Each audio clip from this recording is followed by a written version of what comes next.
Assalamualaikum warahmatullahi wabarakatuh. Apa kabar sahabat nasihat kehidupan?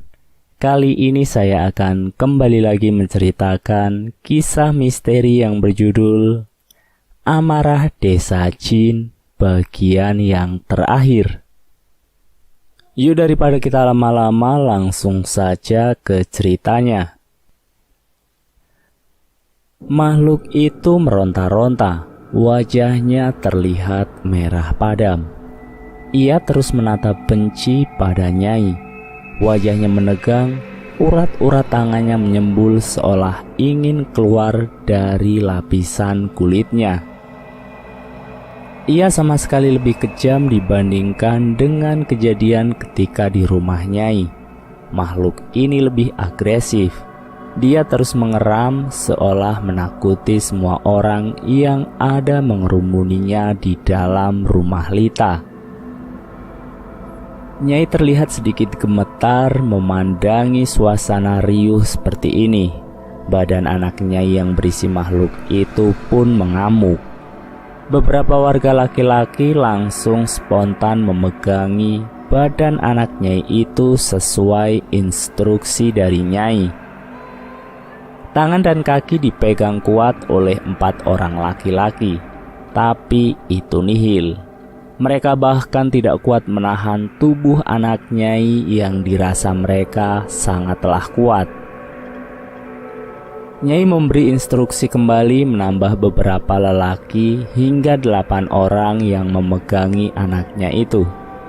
Badannya terus menggeliat marah, wajahnya murka dengan guratan urat di kepala yang menghias wajah yang memerah itu. "Anda jangan suka membawa keburukan di sini," ucap Nyai dengan marah. Makhluk itu pun menatap lurus wajah Nyai. Ia tampak sangat murka atas apa yang dikatakan Nyai. Ia sangat tidak terima tentang hal itu. Nyai menatap tajam kembali mata makhluk itu. Semua warga yang berada mengerumuni kejadian ini semakin lama semakin ramai. Anto melihat dari balik pintu di kamarnya, Lita dan Abi terlihat sedikit lebih tenang. Mereka tak berani untuk pergi melihat kejadian ini lagi. Geraman makhluk itu kian mengeras memenuhi isi rumah.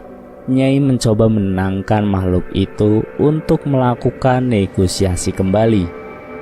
Karena jika didiamkan, makhluk ini akan semakin meronta-ronta mengamuk dan menunjukkan bahwa dia sedang marah. Perlahan Nyai memegang bagian dahi makhluk itu yang sudah berkeringat, berharap agar makhluk ini bisa mulai untuk tenang, agar tidak lagi membuat warga harus kewalahan memegangi badannya yang bisa saja melukai warga di sini. Nyai menyuruh warga yang berkerumun untuk memberikan ruang lebih luas untuk Nyai dan makhluk itu. Para warga mengikuti instruksi Nyai yang terlihat sangat serius sekali. Para warga mengerti jika menghadapi makhluk lembut itu adalah hal yang tidak mudah. Beberapa menit kemudian makhluk itu mulai bisa lebih tenang. Ia terduduk bersila layaknya petapa, hanya saja tangannya mencengkram erat celana bagian lutut yang dipakai anak Nyai. Wajahnya nanar memandangi Nyai. Tak ada perubahan dari raut muka itu. Dia seolah sangat tertekan dan murka dengan apa yang terjadi pada dia dan rakyatnya. "Sekarang begini, Anda saya berikan rumah baru," ucap Nyai mulai bernegosiasi. Makhluk itu hanya tersenyum sepele. Dia menutup matanya dan kemudian tertunduk. Dengan gagap dia menjawab kalimat yang dilontarkan oleh Nyai. "Anaknya saya bawa juga." Nyai menampar keras wajah itu hingga semua warga tersentak kaget.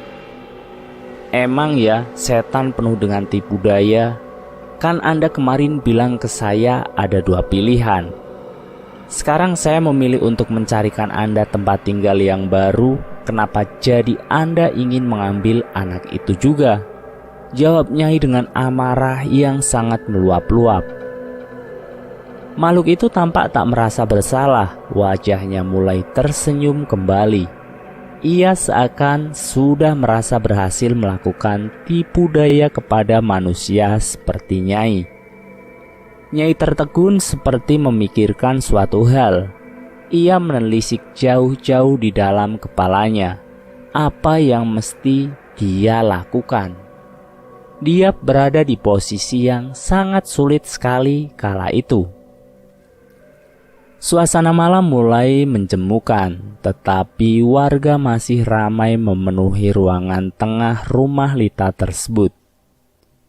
Kemudian Nyai tiba-tiba menundukkan kepalanya dan terpejam. Semua orang keheranan makhluk itu tetap tersenyum memandangi Nyai yang tiba-tiba seperti itu. Tak lama wajahnya terangkat kembali hingga terlihat raut wajah yang berbeda dari wajah Nyai. Ini bukan Nyai, pikir Anto yang menyelidik. Perlahan mulutnya membuka dan mengucap, "Anda jangan mengganggu keluarga saya." Suara Nyai berubah lebih membesar seperti suara seorang laki-laki. Lita perlahan menghampiri Anto yang masih berdiri di balik pintu. Dia membisikkan suatu kalimat di telinga Anto. "Kayaknya itu kakek."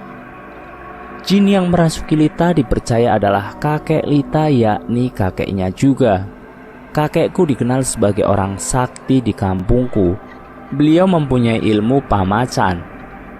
Seperti itulah ilmu yang sengaja dipelajari dari zaman dulu untuk melawan para penjajah Belanda. Kakekku adalah salah satu orang yang disegani di sini. Beliau seringkali berinteraksi dengan makhluk-makhluk dari dunia lain.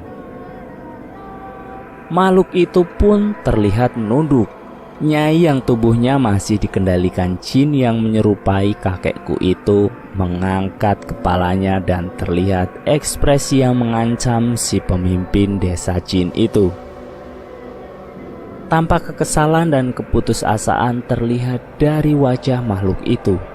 Dia terlihat kacau dan ketakutan. Sepertinya mereka memang sedang bertarung, tentunya bertarung di dalam dunia gaib. Semua warga melihat pemandangan yang aneh itu. Mereka tak melepas pandangan mereka melihat dua manusia itu hanya terdiam dan memberikan ekspresi yang tidak biasa. Tak berselang lama tiba-tiba tubuh anak Nyai tergeletak lemas membentur lantai. Terlihat lemah pemuda itu dibopong oleh salah satu warga di dekatnya menuju sofa yang berada di ruang tamu. Nyai masih terdiam melenguh. Tak ada warga yang berani membangunkan atau bahkan menyentuhnya. Anto dan Lita terlihat sangat keheranan. Kemudian mereka berjalan menghampiri Nyai yang posisinya sedang terduduk bersila dengan wajah tertunduk ke bawah. Tiba-tiba wajahnya terangkat mengagetkan Anto, Lita dan semua warga. Wajahnya penuh dengan peluh yang mencair menjalar ke setiap kerutan wajahnya. Ia tergolek lemas dan jatuh tersungkur ke lantai. Lita langsung berlari menuju dapur dan mengambil 2 gelas air. Nampak wajah Nyai dan anaknya sangat kelelahan. Mereka terlihat lemas sembari duduk dan bersandar di atas sofa di ruang tengah. Terlihat wajah para warga yang penuh dengan pertanyaan. Setelah menenggak segelas air, Nyai terduduk tegap sembari mengelap peluh yang jatuh dari dahinya. Nyai mencoba menjelaskan apa yang sekarang terjadi. "Ya udah, jangan khawatir lagi. Nyai sudah dibantu oleh Yang Kuasa melawan jin yang berniat buruk ini. Tapi emang dasarnya kita juga yang salah. Jadinya mengganggu kehidupan makhluk yang lain. Nanti besok Nyai pindahkan kampung jin itu ke tempat yang sudah disepakati." Setelah mendengar itu, semua warga merasa lebih tenang. Mereka satu persatu perlahan berjalan pulang ke rumah mereka masing-masing. Lita terlihat sibuk mencuci gelas bekas Nyai dan anaknya. Setelah selesai, ia kembali ke kamar tempat Abi tidur. "Ah!" teriak Lita kembali menggema. Semua warga mendengar dan kembali berlarian masuk ke dalam rumah Lita. Nampak ekspresi kebingungan yang terlihat di wajah para warga. Mereka bertanya-tanya kenapa tiba-tiba Lita berteriak. "Ada apa, Neng?" tanya salah satu warga. Bukannya menjawab, Lita hanya menangis terseduh. Ternyata Abi tak ada di tempat tidur yang dari tadi Abi terbaring di atasnya.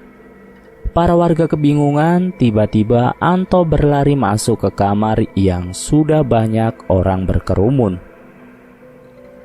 "Neng, ada apa?" "Ini si Dedek sama Aa. Tadi mau ke kamar mandi katanya." Anto tergagap sambil memeluk Lita yang sambil menangis mengambil Abi dari gendongan Anto. Semua warga merasa lega. Akhirnya mereka pun pergi pulang. Konon Nyai memindahkan desa jin itu ke kebun yang tak jauh dari lahan kebun pisang itu. Kebun itu hanya terpisah oleh sungai dan jaraknya tidak terlalu jauh dari bekas kebun pisang itu, yakni kebun kayu Cengjen. Malam itu pula tangan Bu RW kembali seperti sedia kala. Dia sembuh dengan cepat. Esok pagi yang cerah menghiasi senyuman Anto yang tersungging bahagia. Semua yang terjadi telah kembali seperti sedia kala. Anto mendapat banyak pelajaran dari kejadian mistis ini. Jika kita memang hidup berdampingan dengan makhluk yang tak kasat mata, senantiasa kita harus selalu saling menghormati sesama makhluk ciptaan Allah. Jangan pernah lagi kita gegabah. Anto mulai pekerjaannya lagi, yakni berjualan bakso di depan rumahnya. Di tengah ia sedang mempersiapkan bahan-bahan di gerobak baksonya, ia terkaget melihat seorang perempuan berlari di jalan depan rumahnya, tak mengenakan sehelai benang pun. Saya akhiri kisah amarah desa jin ini sampai di sini ya. Semoga kisah amarah desa jin ini dapat memberi kita pelajaran. Jika kita hidup di dunia ini harus saling menghormati sesama ciptaan Allah. Terima kasih sudah menonton video nasihat kehidupan. Jangan lupa tekan tombol like, share, dan komen. Tekan subscribe untuk mengikuti video kami selanjutnya ya. Wassalamualaikum warahmatullahi wabarakatuh.